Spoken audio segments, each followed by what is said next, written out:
Selamat berjumpa kembali saudara-saudari yang mengasihi Tuhan, dikasihi Tuhan Yesus Kristus. Puji kepada Tuhan. Hanya Tuhan saja yang memang layak dipuji dan disembah. Karena kebaikannya senantiasa menyertai orang-orang yang takut akan Tuhan. Saya akan melanjutkan dari Wahyu pasal pertama, saudara, mulai dengan ayat yang ke-9. Saya akan berdoa terlebih dahulu. Bapa di surga, hamba berterima kasih, mengucap syukur, dan biarlah bersama setiap orang percaya juga senantiasa berterima kasih dan mengucap syukur atas hari-hari yang Tuhan berikan. Dan biarlah kami juga senantiasa merindukan hadirat-Mu, Bapa, merindukan firman-Mu sebagai makanan dan minuman yang membuat rohani kami menjadi terpuaskan. Ampuni untuk segala dosa kami dan biarlah berikan berkat-Mu ketika kami juga boleh membaca dan merenungkan firman-Mu. Dalam nama Tuhan Yesus, hamba boleh berdoa dan mengucap syukur. Amin. Oke. Wahyu pasal yang pertama, saudara, saya akan melanjutkan dari ayat yang ke-9 sampai dengan mudah-mudahan sampai dengan 19 ya. Akan memakan waktu cukup lama. Ada 10 ayat. Demikian bunyinya, saudara. Saya akan membaca 9 sampai dengan 11 terlebih dahulu. Aku, Yohanes, saudara sekutumu dalam kesusahan, dalam kerajaan dan dalam ketekunan menantikan Yesus, berada di pulau yang bernama Patmos oleh karena firman Allah dan kesaksian yang diberikan oleh Yesus.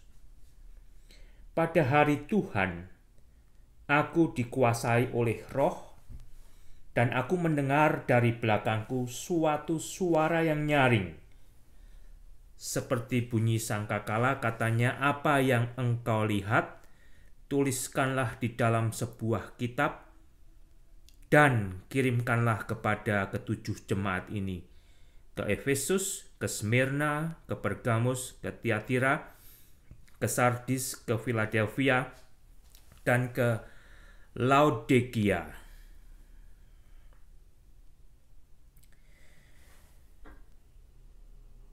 Yohanes, saudara, di dalam apa yang dia tuliskan ketika oleh Tuhan dipilih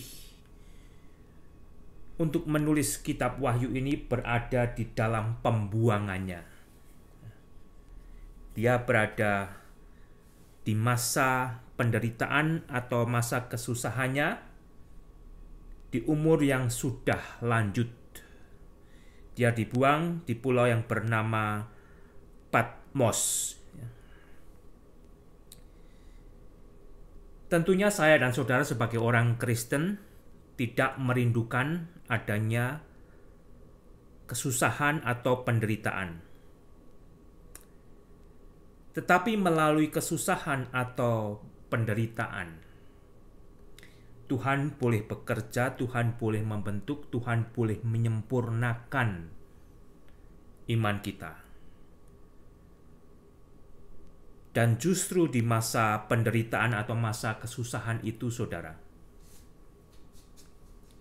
kita bisa mengukur diri kita bisa melihat diri kita, bahkan kita bisa menghakimi diri kita sendiri, sejauh mana sebenarnya kita percaya kepada Tuhan Yesus. Di masa penderitaan atau masa kesusahan orang Kristen, di situ kita bisa menilai kematangan kekristenan kita. Kematangan kekristenan kita bukan dinilai waktu kita berada di dalam kondisi yang secara dunia itu top gitu ya. Bukan dalam kondisi paling sukses di dunia ini. Tetapi kekristenan kita akan ternilai ketika saya dan saudara berada di dalam penderitaan atau kesusahan yang terdalam. Yang terdalam. Oleh karena itu, saudara, firman yang Petrus katakan yang berbunyi, tetapi bertumbuhlah dalam kasih karunia dan dalam pengenalan akan Tuhan dan Juru Selamat kita, Yesus Kristus, perlu kita taati. Di dalam 2 Petrus pasal 3 ayat 18. Pertumbuhan kita dari hari ke hari akan pengenalan kita terhadap Yesus Kristus, Tuhan dan Juru Selamat kita, tidak akan membuat kita stop, berhenti, dan merasa cukup, merasa tahu bahwa kita telah sempurna mengerti Tuhan dan Juru Selamat kita. Tidak demikian. Kita tidak akan pernah mencapai kesempurnaan untuk mengerti siapa Tuhan dan Juru Selamat kita selama kita masih berada di dunia ini, di dalam tubuh yang sudah dikuasai oleh dosa ini. Tetapi di dalam pertumbuhan pengenalan kita kepada Yesus Kristus sebagai Tuhan dan Juru Selamat kita, di situ iman kita dibentuk, perbuatan kita dirubah, dan kekuatan kita juga semakin berdasar kepada Yesus Kristus. Pulau Patmos, saudara, adalah pulau penjara. Adalah pulau penjara yang mungkin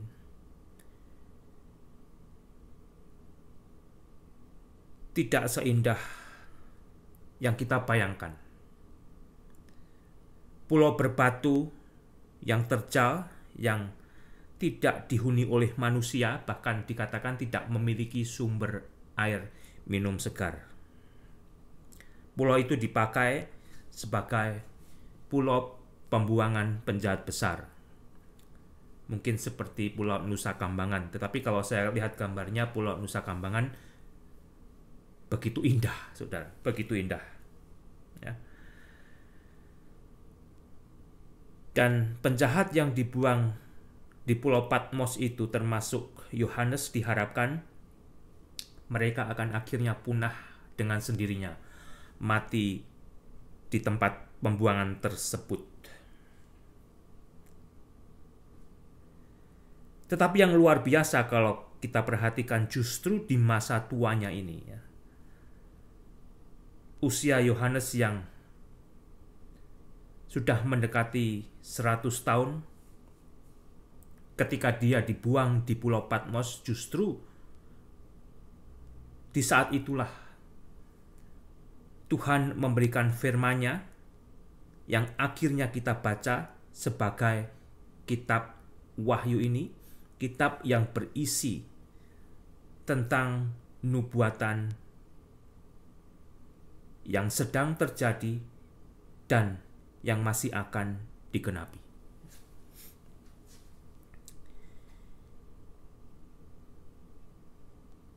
Cukup banyak orang yang mencoba mencari popularitas di dalam kekristenan dengan menulis buku atau membuat video tentang surga yang katanya dia pernah kunjungi, yang katanya dia pernah lihat. Tetapi lain halnya dengan apa yang Yohanes alami. Yohanes sendiri diperlihatkan tentang surga dan tentang nubuatan-nubuatan yang masih akan digenapi, baik di surga dan di bumi, justru di masa tuanya. Dan di masa dia dibuang di pulau yang bernama Patmos tersebut. Dan tujuan Yohanes juga, di dalam dia dipakai oleh Tuhan menuliskan firman Tuhan, tidak untuk mencari popularitas atau ketenaran dirinya, tetapi agar manusia yang membaca boleh mengerti, boleh percaya tentang Yesus Kristus, dan dengan harapan beroleh anugerah keselamatan. Karena kembali Wahyu atau kitab Revelation yang berisi banyak tentang nubuatan-nubuatan yang masih akan digenapi, intinya adalah Yesus Kristus. Yang menggenapinya, intinya adalah Yesus Kristus. Sehingga dari situ orang yang membaca, yang mau belajar daripada kitab Wahyu ini akan mengenal Yesus dengan lebih dalam lagi. Bukan hanya Yesus yang dirayakan di dalam perayaan Natal sebagai bayi yang lahir dari perawan Maria, tetapi Anda akan membaca Yesus sebagai yang berkuasa. Dia yang telah menciptakan segala sesuatu yang telah ada, dan dia juga yang akan menghakimi setiap manusia. Dan di dalam kitab Wahyu ini, saudara, kita akan tahu jika pada akhirnya orang-orang yang selama hidupnya menolak percaya kepada Yesus, dia akan berhadapan dengan Yesus yang akan menghakiminya di akhirat nanti. Sebelum pada akhirnya orang-orang tersebut akan dibuang ke dalam api yang menyala kekal sebagai hukuman atas dosanya.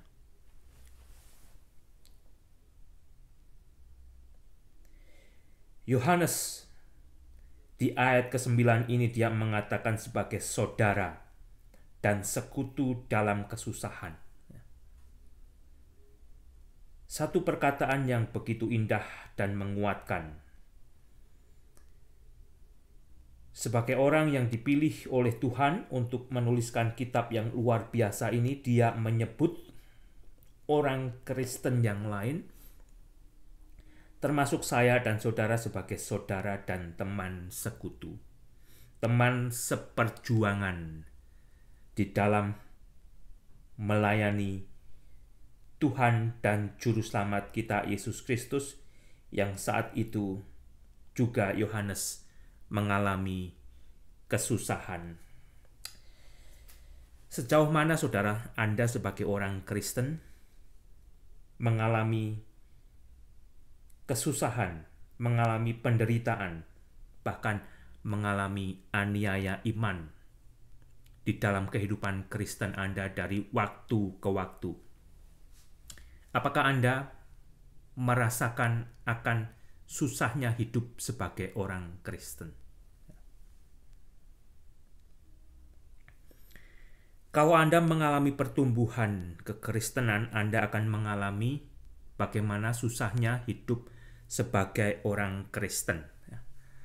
Karena setidak-tidaknya, saudara, kita memiliki beberapa musuh, yaitu iblis atau kuasa kegelapan. Kita memiliki musuh dari dunia ini. Kita juga memiliki musuh dari diri kita, yaitu nafsu daging kita.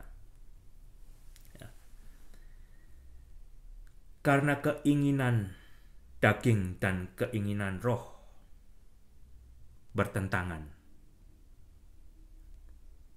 Di dalam pertumbuhan saya dan saudara sebagai orang Kristen, sebagai pengikut Kristus, kita akan bertumbuh semakin banyak mengikuti keinginan roh dan semakin berkurang di dalam mengikuti keinginan daging. Dan di situ juga kita mengalami pergumulan, ya. Lebih-lebih di awal daripada pertumbuhan. Kalau kita selalu kalah dan selalu menyerah, bahkan selalu melayani keinginan daging, mungkin kita tidak akan mengalami apa yang disebut sebagai kesusahan iman Kristiani. Karena yang kita turuti adalah apa yang kita inginkan, bukan yang Kristus ajarkan. Di dalam 2 Timotius pasal ketiga ayat 12, firman Tuhan melalui Rasul Paulus berbunyi demikian, memang setiap orang yang mau hidup beribadah di dalam Kristus akan menderita aniaya, saudara. Tanpa harus mencari kesusahan, tanpa harus mencari aniaya. Kalau saya dan saudara hidup bertumbuh, beribadah kepada Kristus, kesusahan atau aniaya itu bisa datang dengan sendirinya. Karena apa? Kita tidak semakin serupa menjadi seperti dunia ini, kita akan semakin serupa dengan Kristus. Oleh karena itu, dunia akan semakin menjauhi kita. Bahkan pada akhirnya dunia akan memusuhi kita. Apa yang biasanya Anda lakukan bersama-sama dengan manusia dunia, mulai Anda tinggalkan. Mulai Anda tolak. Dan Anda mulai dimusuhi oleh mereka yang dulunya adalah sekutu Anda. Tetapi karena Anda bertumbuh di dalam Kristus dan perbuatan-perbuatan tersebut tidak sesuai dengan apa yang Kristus ajarkan, Anda tinggalkan, dan disitulah Anda bisa mengalami awal daripada aniaya. Demikian juga banyak hal yang membuat kita sebenarnya teraniaya dengan melihat kondisi dunia. Yang mana saat ini kalau Anda perhatikan dosa semakin merajalela. Apakah Anda sebagai orang Kristen merasa prihatin? Merasa prihatin. Dan Anda merasakan peperangan rohani Anda makin kuat. Sehingga dari situ juga Anda lebih terdorong untuk berapi-api lagi di dalam bertumbuh di dalam Yesus dan melayani Yesus. Atau Anda tambah tidak peduli, saudara, ya? Atau Anda tambah tidak peduli. Di sini juga kita tadi membaca jikalau Yohanes mengatakan selain dia adalah saudara dan sekutu, saudara seiman lain di dalam kesusahan, juga dalam kerajaan. Dalam kerajaan. Tahukah saudara, kalau kita kelak nanti akan memerintah bersama-sama dengan Yesus di dalam kerajaan Yesus Kristus. Kita disebut sebagai anak-anak kerajaan bukan hanya dalam kondisi rohani saja.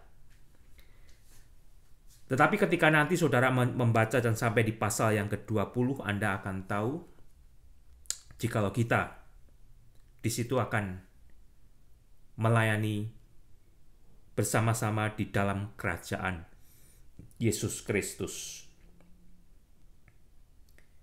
Dan Yohanes ini adalah seorang yang tekun menantikan Yesus. Ketekunan kita di dalam menantikan Yesus akan membuat kita bersiap diri untuk menyambut kedatangan Tuhan. Kita akan mendandani kita dengan dandanan rohani yang lebih indah, yang lebih bagus, yang lebih cantik. Lain halnya orang yang tidak peduli akan firman Tuhan sendiri yang berjanji jikalau dia akan kembali seperti pencuri pada waktu malam.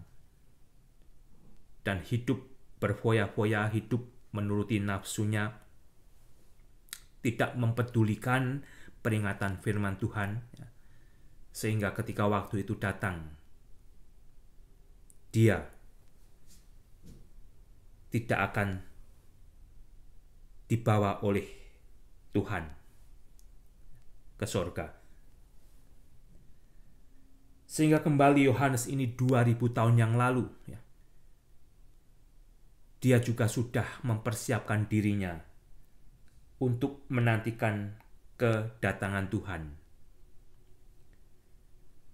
Dan 1900 tahun, hampir 2000 tahun telah berlalu, saya yakin kedatangan Tuhan sudah begitu dekat, saudara. Toh meskipun Tuhan masih datang 100 tahun nanti, dengan satu sikap Anda senantiasa siap menantikan kedatangan Tuhan, Anda akan mendapatkan benefit, Anda akan mendapatkan keuntungan, yaitu keuntungan rohani yang semakin disempurnakan, semakin dimatangkan di dalam Tuhan, karena Anda akan membersihkan kehidupan Anda dan semakin bersih dan semakin dekat dengan Tuhan, ya. Kembali Yohanes di situ dikatakan dia berada di Pulau Patmos itu karena firman Allah dan karena kesaksian yang diberikan oleh Yesus yang dia saksikan, sehingga akhirnya Yohanes dibuang sebagai orang pemenjaraan. Kalau Anda pikirkan, apa sih salahnya Yohanes ini? Apa jahatnya Yohanes sehingga Yohanes harus dibuang dan diasingkan di pulau yang bernama Patmos? Kembali saudara, dengan jelas dia katakan karena firman Allah dan karena kesaksian Yesus Kristus. Firman Allah dan kesaksian Yesus Kristus itu sebetulnya luar biasa kuasanya bagi orang yang percaya dan bagi orang yang mau mentaatinya, akan merubah hidupnya.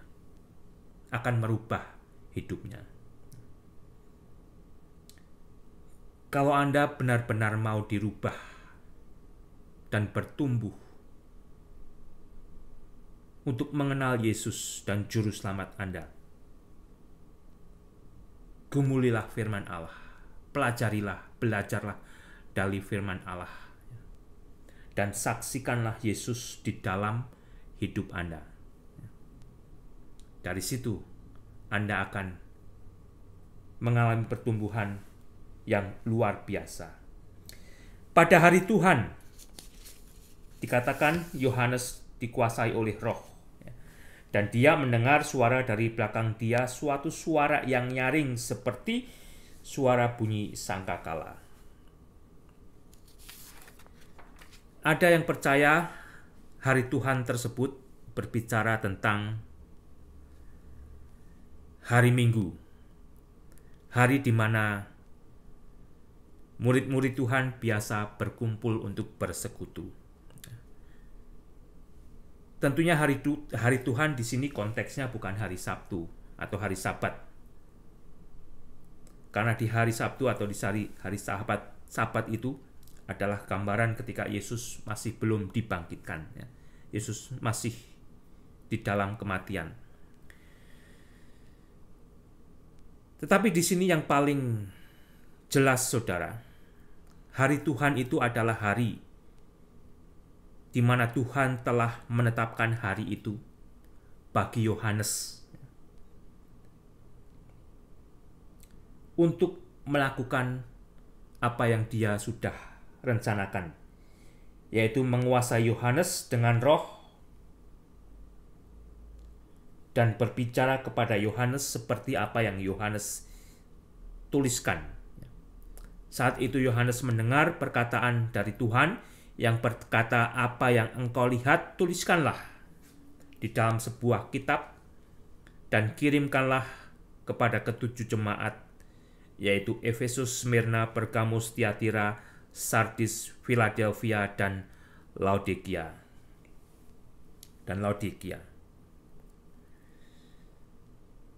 Dan ketujuh jemaat ini, saudara, kembali saya katakan,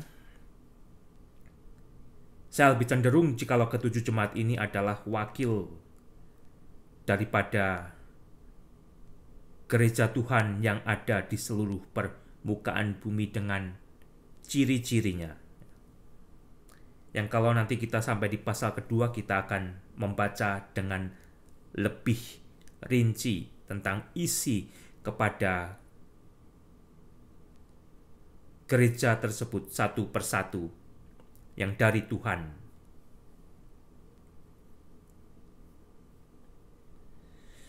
Lalu Yohanes berpaling untuk melihat suara yang berbicara kepadanya.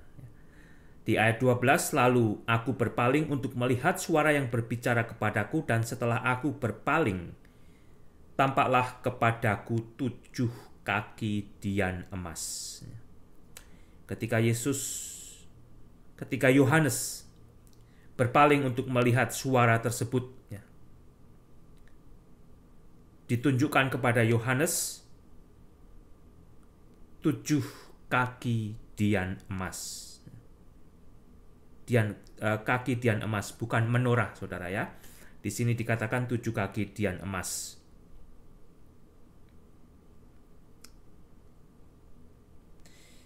Gereja Tuhan memiliki tugas atau panggilan pelayanan untuk menjadi terang. Untuk menjadi terang. Tetapi pada kenyataannya tidak semua gereja Tuhan berfungsi sebagai terang dunia.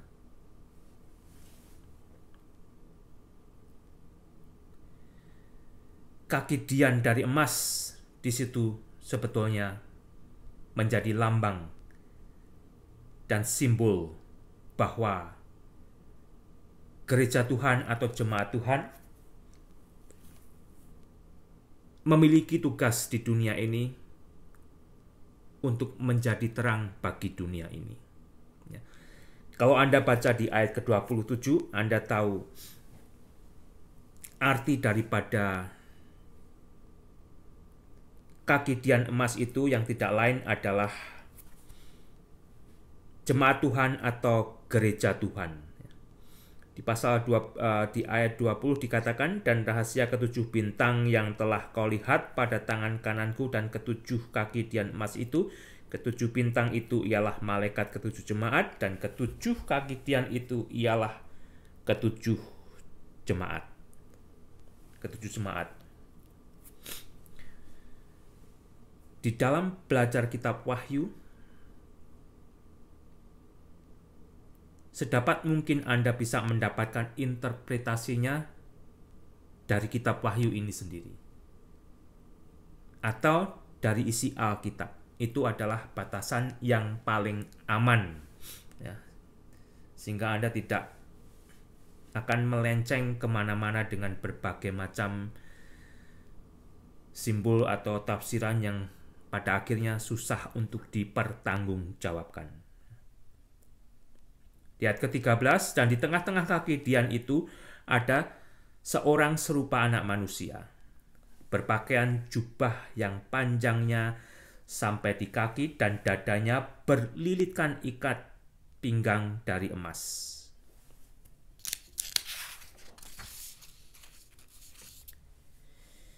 Jubah panjang adalah pakaian yang dipakai oleh para pembesar atau penguasa yang disertai dengan ikat pinggang emas. Di sini adalah simbol atau gambaran Yesus yang sebenarnya berkuasa dan ada di antara jemaat atau gerejanya. Jemaat atau gereja Tuhan adalah pelita di dalam kegelapan. Tuhan bekerja melalui gerejanya, melalui jemaatnya untuk membawa terang bagi dunia yang diselimuti oleh kegelapan.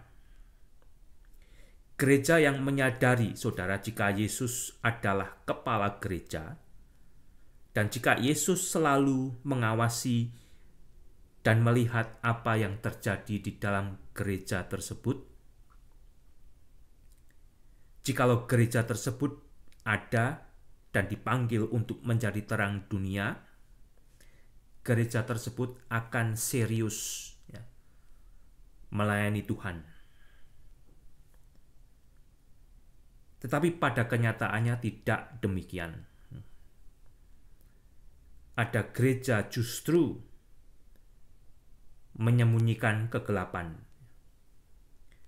Ada gereja justru melayani pendetanya, melayani pastornya, melayani manusia, bukan melayani Tuhan. Gereja digunakan untuk mencari keuntungan manusia. Gereja tidak digunakan untuk melayani Tuhan, menjadi terang bagaikan kaki Dian yang menyala menerangi sekitarnya.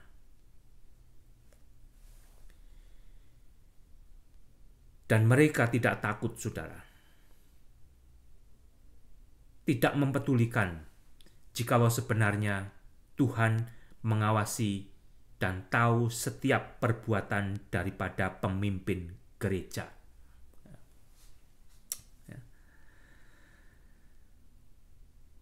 Tuhan ada di antara gerejanya, dan Tuhan juga yang pada akhirnya akan menghakimi gerejanya. Apakah gerejanya benar-benar berfungsi seperti yang sebenarnya Tuhan rencanakan, yaitu menjadi terang? Di dalam Yohanes pasal 8 ayat 12, Yesus berkata, jikalau Yesus adalah terang dunia, akulah terang dunia. Barang siapa mengikut aku, ia tidak akan berjalan dalam kegelapan, melainkan ia akan mempunyai terang hidup. Dan di Matius pasal 5, 14 sampai dengan 16, Yesus berkata, kamu adalah terang dunia. Kota yang terletak di atas gunung tidak mungkin tersembunyi. Lagi pula orang tidak menyalakan pelita lalu meletakkannya di bawah gantang, melainkan di atas kaki Dian, sehingga menerangi semua orang di dalam rumah itu. Demikianlah hendaknya terangmu bercahaya di depan orang, supaya mereka melihat perbuatanmu yang baik dan memuliakan Bapamu yang di sorga. Dan saat ini, saudara, hampir setahun dunia dirundung masalah COVID. Seharusnya di saat inilah gereja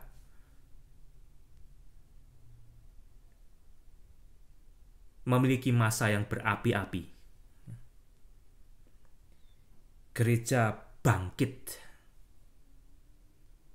menjadi jawaban bagi dunia.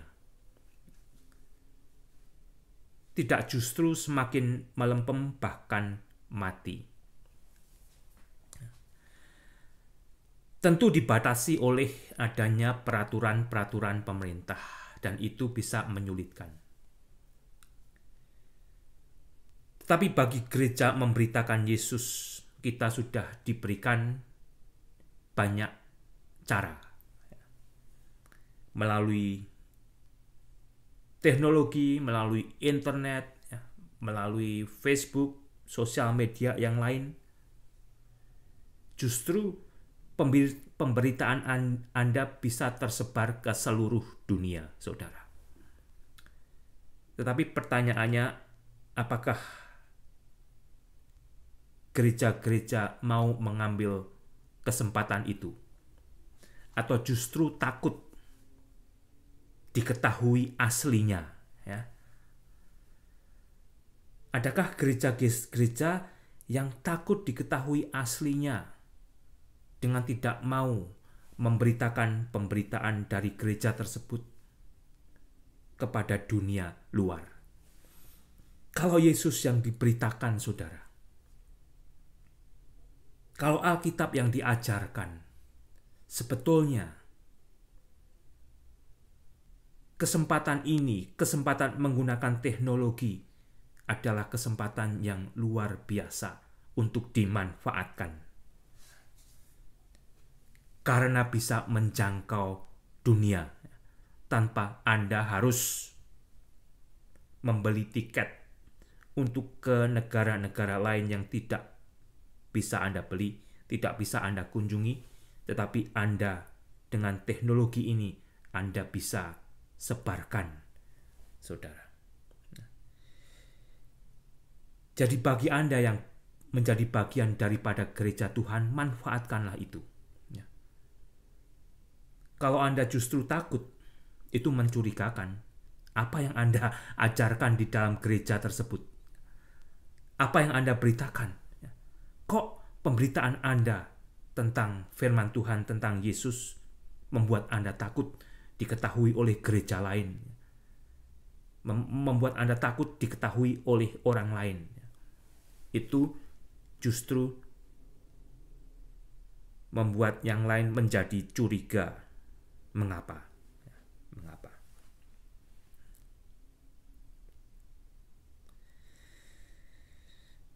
Dan kembali saudara, saat ini adalah kesempatan bagi jemaat Tuhan untuk bangkit. Sebetulnya di masa COVID ini. Jemaat Tuhan tertantang untuk saling membangun di dalam Tuhan. Tidak saling melemahkan. Di dalam 1 Petrus pasal 4 ayat 17, firman Allah melalui Petrus berbunyi demikian. Karena sekarang telah tiba saatnya penghakiman dimulai pada rumah Allah sendiri yang harus pertama-tama dihakimi. Ya. Pada rumah Allah sendiri yang pertama-tama harus dihakimi.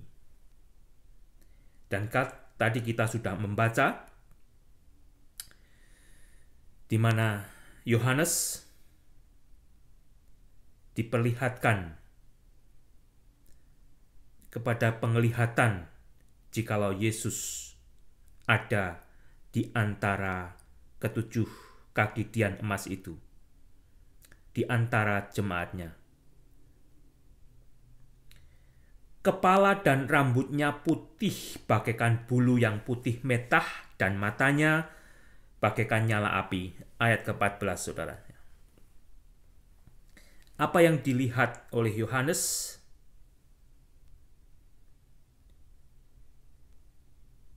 Yaitu dia melihat jikalau seorang yang serupa anak manusia tersebut, yang berpakaian dengan jubah panjang sampai di kaki, yang dadanya berlilitkan ikat pinggang dari emas, kepala dan rambutnya putih bagaikan bulu yang putih metah, dan matanya bagaikan nyala api. Yesus yang baru dikenal oleh dunia sebagai Yesus yang dikandung dan dilahirkan dari perawan Maria, saudara, sebenarnya telah ada sejak semula. Ya. Dunia baru mengenal Yesus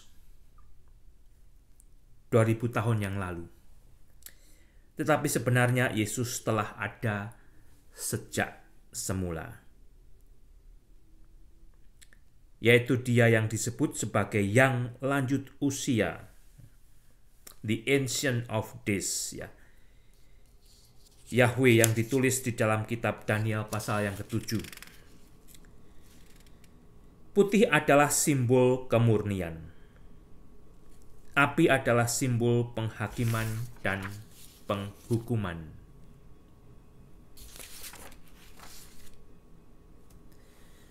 Surga atau tempat di mana Allah berada, Yesus berada adalah murni tanpa dosa, saudara. Kalau manusia yang berdosa bisa masuk surga tanpa dibasuh terlebih dahulu dosanya, manusia itu sebenarnya akan justru mengotori surga. Betul tidak, saudara? Kalau Anda kira manusia bisa masuk surga tanpa diampuni dosanya, manusia yang berdosa tersebut akan mengotori surga. surga akan menjadi sama dengan dunia yang sudah terkontaminasi dengan dosa. Oleh karena itu, manusia telah diberi kesempatan oleh Allah, saudara, untuk bisa masuk surga melalui darah Yesus yang sudah dicurahkan untuk menghapus bersih dosa manusia. Yang mau taat kepada Allah dan taat kepada Yesus yang diutusnya. Firman Allah dari perjanjian lama sampai dengan perjanjian baru selalu memanggil, mengundang, mengajak, mendorong manusia agar manusia mau datang kepada Allah, bertobat, diampuni dosanya, dihapuskan bersih dosanya di dalam darah Yesus. Sehingga dari situ, saudara, manusia akan dilayakkan oleh Allah, dibenarkan oleh Allah, dan diperbolehkan oleh Allah untuk masuk surga. Dia tidak akan mengotori surga. Karena apa? Dosanya sudah dibasuh di dalam darah Yesus Kristus. Dosa tidak bisa disembunyikan di mata Allah. Dosa tidak bisa digantikan dengan kebaikan manusia. Itu yang masih terkadang salah diajarkan di dalam kekristenan. Kekristenan sebagian mengajarkan jikalau kebaikan Anda akan membayar dosa Anda. Dosa itu tidak bisa dibayar dengan kebaikan Anda, saudara. Kalau Anda mempelajari Alkitab dengan baik. Dosa itu hanya bisa dihapuskan di dalam penebusan Yesus Kristus. Yesus yang tidak berdosa sudah dibuat menjadi dosa bagi saya dan Anda dengan mati di atas kayu salib itu, agar kita yang percaya beroleh pengampunan dosa, mendapat anugerah kehidupan kekal, saudara. Manusia yang kotor atau berdosa yang tidak mau diampuni dosanya oleh Allah di dalam Yesus Kristus akan dibuang ke dalam perapian yang kekal.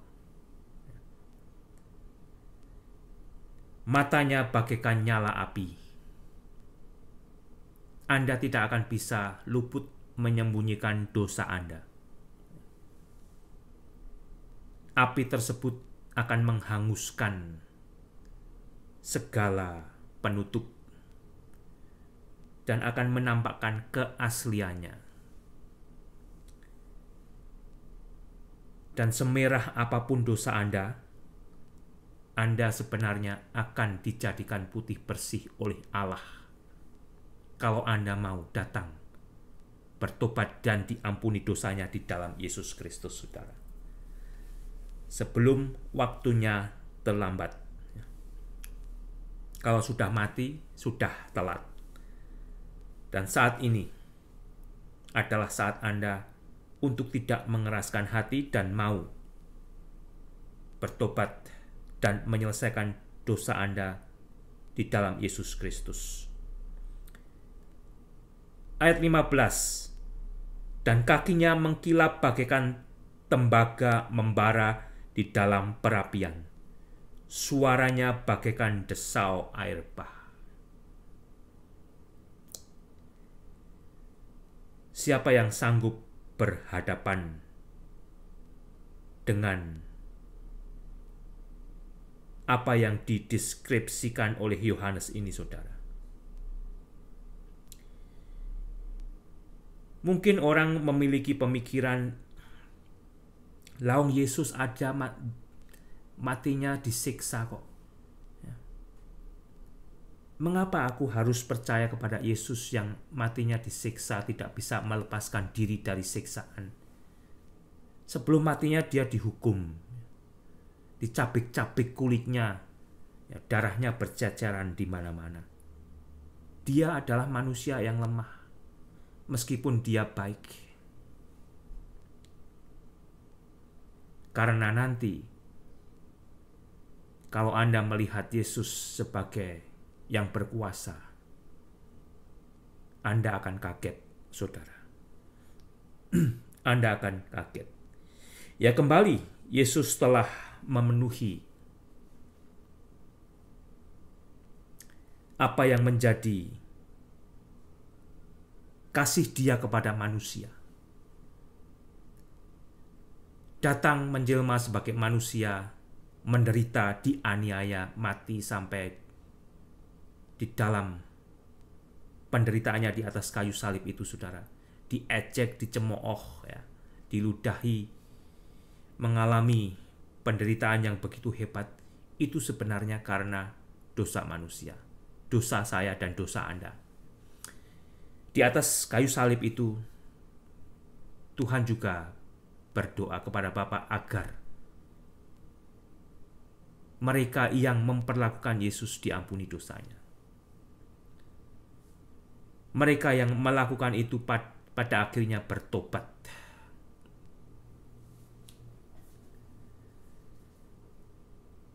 Sehingga manusia melihat jikalau Yesus itu adalah lemah. Sedangkan apa yang dilakukan Yesus adalah anugerah bagi manusia. Kalau nanti Yesus datang di dalam kemuliaannya, Yesus datang di dalam kekuasaannya, waktu itu sudah tidak ada lagi, saudara. Waktu itu adalah waktu di mana Yesus akan menghakimi manusia yang berdosa. Yesus dengan kakinya yang mengkilap bagaikan tembaga, membara di dalam perapian, itu adalah simbol daripada kekuasaan. Suaranya bagaikan desau air bah. Dan di tangan kanannya ia memegang 7 bintang, dan dari mulutnya keluar sebilah pedang tajam bermata 2. Dan wajahnya bersinar-sinar bagaikan matahari yang terik. Wajahnya bersinar-sinar bagaikan matahari yang terik. Ketujuh bintang kembali menurut ayat yang ke-20 tadi adalah ketujuh malaikat. Bintang adalah salah satu sumber terang. Bintang adalah salah satu sumber terang. Pedang atau pedang yang tajam yang bermata 2 yang keluar dari mulut Yesus adalah firman Allah sendiri. Firman Allah yang keluar dari mulut Yesus adalah dahsyat, saudara. Adalah dahsyat. Nanti kalau kita sampai di pasal ke-19, ya, kita akan membaca tentang kedatangan Yesus bersama para pasukan yang datang mengikuti Yesus dari surga. Dan kalau nanti Anda perhatikan di situ, Yesus akan datang untuk berperang melawan antikristus, nabi palsu, dan para pengikutnya. Tetapi mereka yang datang dengan Yesus tidak membawa senjata tajam, ya. Tetapi dengan mengenakan pakaian lenan halus putih bersih. Karena apa? Karena Yesus sendiri yang akan berperang melawan antikristus, melawan nabi palsu, melawan mereka yang berdosa dengan firman Allah. Karena firman Allah itu dahsyat, saudara. Dengan kedahsyatan firman Allah, Yesus telah menciptakan apa yang telah diciptakan. Sayangnya manusia tidak bisa melihat kebenaran tersebut dan percaya. Firman Allah yang adalah perkataan Yesus, tajamnya melebihi pedang tajam yang bermata 2. Dia akan menghancurkan dan membunuh segala musuhnya, saudara. Ketika aku melihat dia, tersungkurlah aku di depan kakinya, sama seperti orang yang mati. Tetapi ia meletakkan tangan kanannya di atasku lalu berkata, "Jangan takut. Aku adalah yang awal, yang akhir, dan yang hidup. Aku telah mati, namun lihatlah. Aku hidup sampai selama-lamanya dan aku memegang segala kunci maut dan kerajaan maut."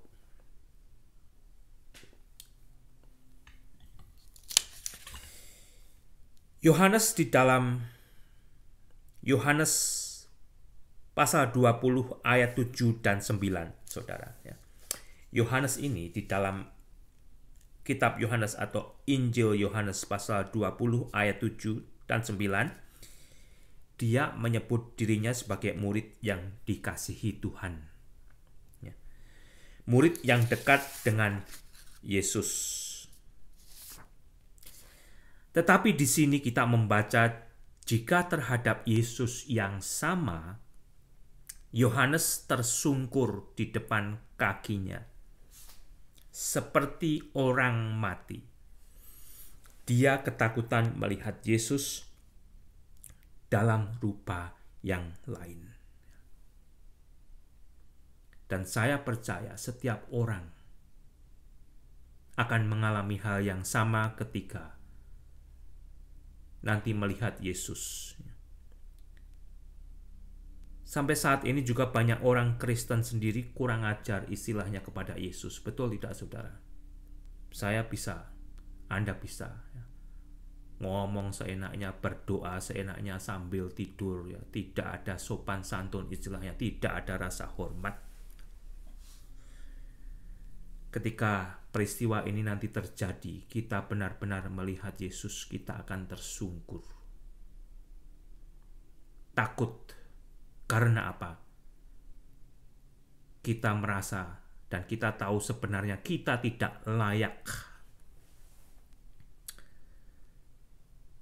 untuk ada bersama-sama dengan Yesus, saudara. Jadi jangan kurang ajar terhadap Yesus. Jangan kurang ajar jadi hamba Tuhan, jangan kurang ajar jadi pendeta, jangan kurang ajar jadi pastor dan sebagainya. Yohanes di sini tersungkur bagaikan orang mati, ketakutan melihat Yesus dalam rupa yang lain, dalam rupa kemuliaan sebagai yang berkuasa, saudara. Oleh karena itu bagi Anda yang masih hidup, saya yang masih hidup,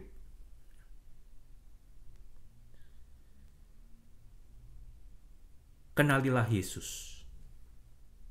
Lebih-lebih kalau Anda belum mau percaya kepada Yesus, pelajarilah tentang siapa Yesus ini, yang Anda bisa dapatkan kelengkapannya dari Alkitab. Kebenarannya dengan membaca sendiri Alkitab, saudara. Jangan kata si A, kata si B. Anda sendiri yang harus mencari kebenarannya dari dalam Alkitab. Bacalah, pelajarilah dengan seksama, khususnya tentang Yesus ini. Karena apa? Yesus adalah hakim atas semua manusia. Dan manusia akan mempertanggungjawabkan hidupnya kepada Yesus. Setiap manusia akan berhadapan dengan hakim Yesus, saudara. Yang terjadi di sini kemudian Yesus berkata kepada Yohanes, jangan takut. Jangan takut. Titel atau sebutan yang awal dan yang akhir. Juga kita bisa baca di dalam Yesaya, di dalam Perjanjian Lama juga digunakan titel tersebut. Kalau Anda buka dari kitab Yesaya 41 ayat yang keempat, 44 ayat yang ke-6, 48 ayat yang ke-12, Dari Yesaya 44 Dari Yesaya 41:4, 44:6, 48:12, Anda bisa buka itu. Bisa baca. Yang mana kita ketahui jika Dia yang awal dan yang akhir adalah Yahweh atau Yehova. Dan demikian juga di dalam Wahyu 22:13, di situ kita bisa membaca tentang yang awal dan yang akhir ini. Tetapi di sini dengan jelas di ayat 17 dan 18 di atas, saudara, yang awal dan yang akhir ini berbicara tentang Yesus. Dialah Yesus. Yesus adalah yang awal dan yang akhir dan yang hidup, yang telah mati namun hidup selama-lamanya. Kepada gereja Smyrna, Yesus menggunakan titelnya juga sebagai yang awal dan yang akhir, yang telah mati dan hidup kembali. Dan kalau Anda membaca di dalam Yohanes pasal 10 ayat 30, di situ Yesus berkata, "Aku dan Bapa adalah satu." Yesus selain Allah keselamatan juga pemegang kunci maut dan kerajaan maut, saudara. Yesus berkuasa atas tempat penyimpanan jiwa-jiwa orang mati.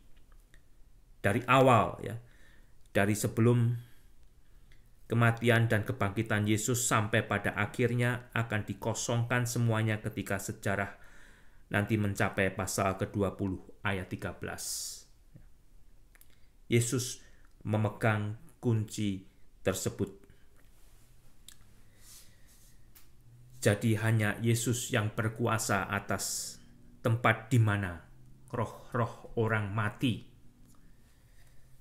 sementara disimpan. Tempat itu terdiri dari dua bagian, saudara, ya. Satu bagian yang dalam bahasa Inggrisnya dikenal dengan sebutan Abraham Bosom, atau tempat di mana roh Abraham telah disimpan sementara, ya, ketika Abraham mati, ya. Dan satunya adalah tempat di mana, kalau Anda membaca dari Lukas 16 itu, satunya adalah tempat di mana si kaya dalam kisah Lazarus, ya, si pengemis itu disimpan rohnya di tempat tahanan sementara yang panas. Tempat itu adalah tempat yang menimbulkan penderitaan, saudara, ya. Anda bisa baca di dalam Lukas 16 ayat 19 sampai dengan 31. Tempat di mana roh Abraham disimpan telah dikosongkan. Tetapi tempat di mana roh si orang kaya tersebut disimpan belum, masih ada dan masih terus terisi, saudara. Tempat di mana roh Abraham disimpan telah dikosongkan setelah kebangkitan Yesus. Dan setiap orang Kristen yang mati setelah kebangkitan Yesus, rohnya langsung pergi, ya, berada bersama Yesus. Jadi tidak disimpan di dalam kerajaan maut. Tempat itu hanya dihuni oleh roh-roh orang yang matinya menolak Mesias, menolak Yesus.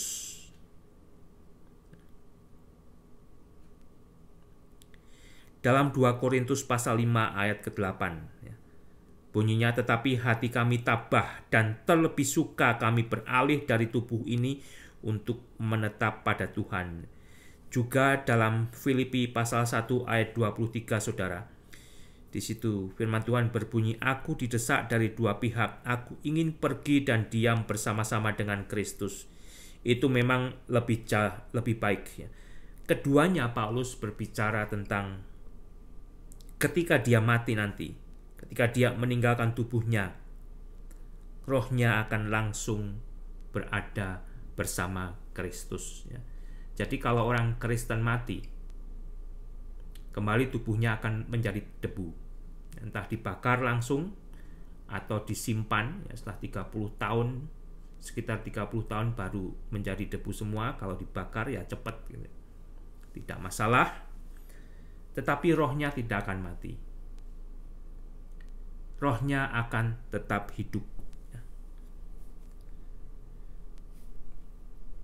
Dan roh orang Kristen yang mati akan langsung pergi kepada Yesus.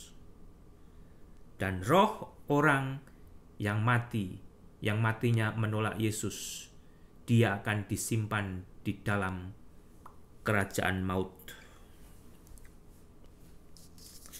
Perhatikan saudara ucapan Stefanus juga di dalam Kisah pasal 7. Ya, saya baca ini agar mudah-mudahan memperjelas Anda. Karena ada orang Kristen yang masih percaya kalau dia mati rohnya nyangkut dulu di mana. Tidak, saudara. Kalau orang Kristen mati, Anda tidak perlu nyangoni bantal guling, tidak perlu nyangoni makanan, karena rohnya sudah langsung bersama-sama dengan Yesus.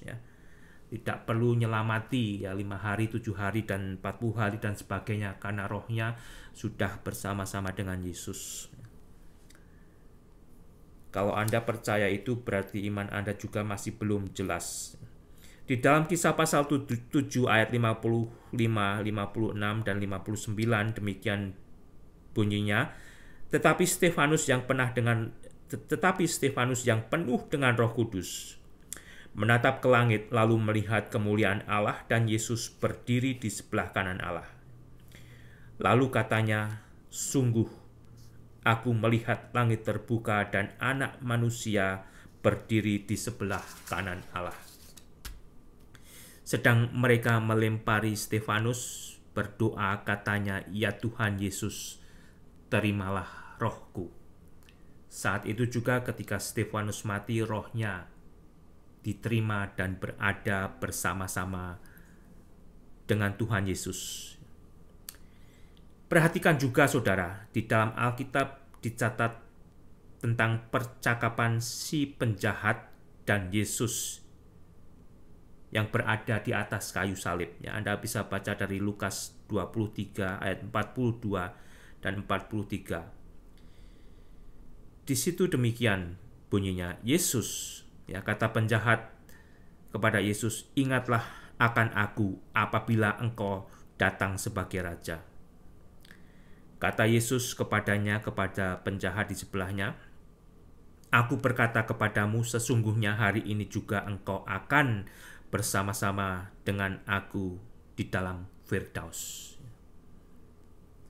Penjahat ini percaya jika Yesus akan kembali untuk memerintah sebagai raja, saudara. Penjahat besar yang disalib itu percaya kalau Yesus pada saatnya akan kembali dan memerintah sebagai raja. Oleh karena itu dia berkata kepada Yesus, Yesus, ingatlah akan aku apabila engkau datang sebagai raja. Apakah Anda percaya seperti si penjahat ini, saudara? Sayangnya ada orang Kristen justru yang tidak percaya jikalau Yesus akan benar-benar kembali menjadi raja. Yang dia ketahui itu hanyalah dalam bentuk rohani atau spirit saja. Tidak, saudara. Pada saatnya nanti Yesus benar-benar seperti perkataan si penjahat ini. Anda bisa belajar dari penjahat ini. Kalau Yesus akan datang kembali sebagai raja. Itu Anda bisa baca di pasal ke-20. Saudara.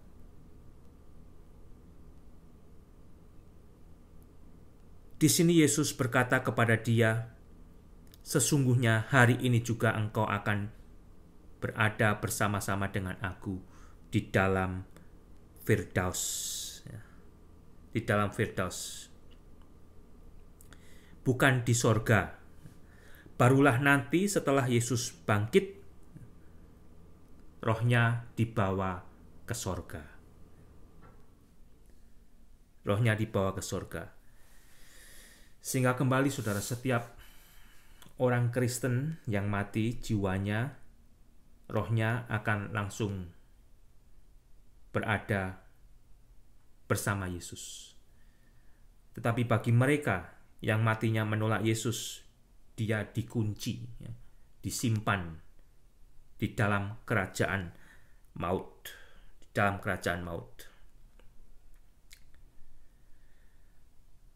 Yesus adalah yang awal dan yang akhir. Dia adalah yang hidup, yang telah mati, namun hidup sampai selama-lamanya, dan Yesus adalah pemegang segala kunci maut dan kerajaan maut. Tidak ada roh yang akan menyelinap keluar dari tempat itu. Tidak ada yang akan bisa melarikan diri dari penjara itu. Karena Yesus yang berkuasa, saudara.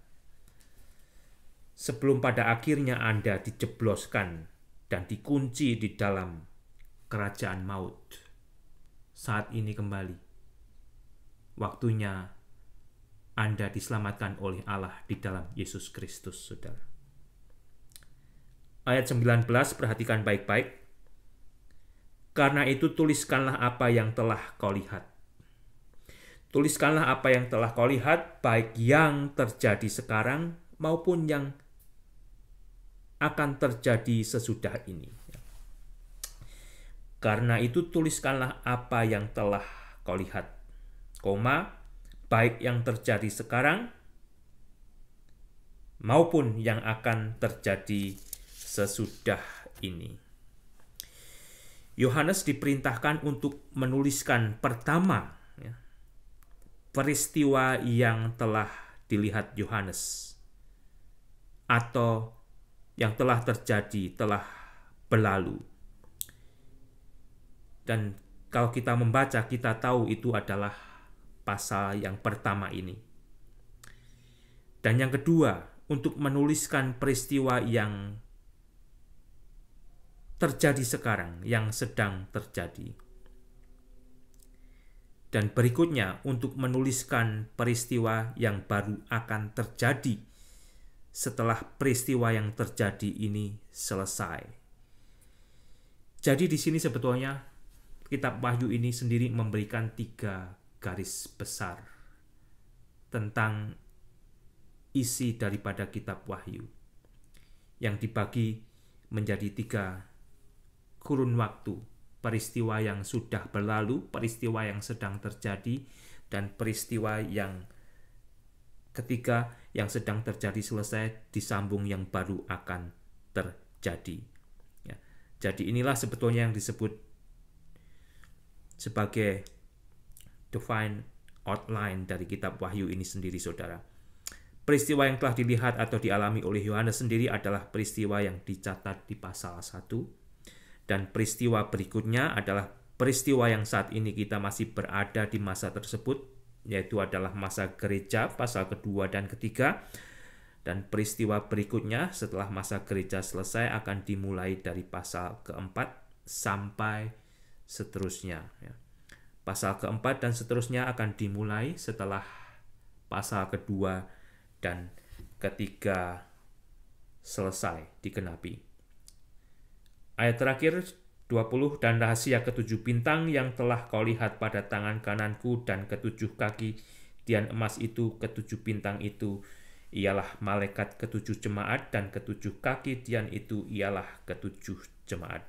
Ya, disinilah kembali saudara kita mendapatkan penjelasan tentang ketujuh kaki dian emas dan ketujuh bintang. Jadi paling aman menafsirkan kitab Wahyu adalah dengan isi kitab Wahyu itu sendiri, atau setidak-tidaknya dengan isi Alkitab sendiri, baik melalui perjanjian lama dan perjanjian baru. Tuhan Yesus memberkati saudara.